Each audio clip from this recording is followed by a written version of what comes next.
Matthias Hebrok. I'm the director of the UCSF Diabetes Center. I was very young when I was still living in Germany with my parents, of course, when my dad was diagnosed with diabetes. So I am type 3 diabetic. And we, as a family, have seen him suffer from the disease. I am now seeing what an unchecked disease of diabetes can do to a loved one. And I want to make sure that other people who are in the same position don't have to go through the same process. What we're working in the lab is, I think, is critical for us to, at some point, eradicate the disease of diabetes.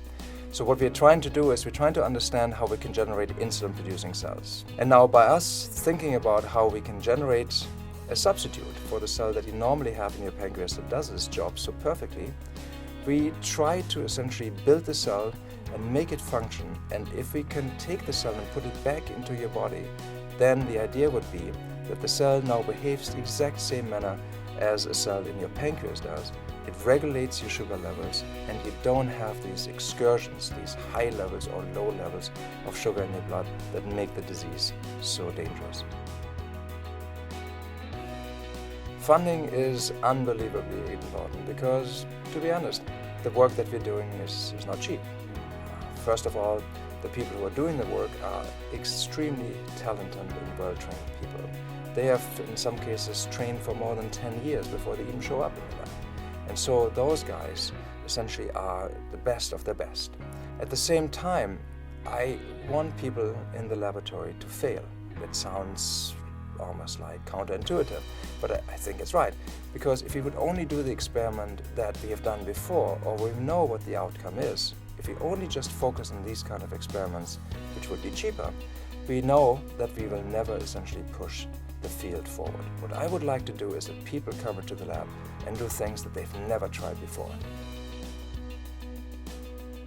I think recently, over the last several months and weeks, we've gotten to the point that we have generated a cell that produces insulin in a manner and secretes insulin, this hormone that regulates the sugar levels in our blood, in a manner like a normal cell.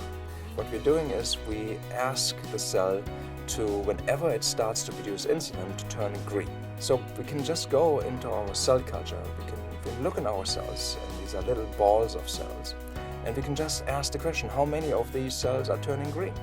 Because this is the cell that we want. Half a year ago or so, we were able to see 15 to 20% of the cells turn green. As of today, we are consistently over 50% of our cells, up to 70% of our cells. And that is just absolutely amazing. I'm Dr. Matthias Hebrok, and I'm type 3.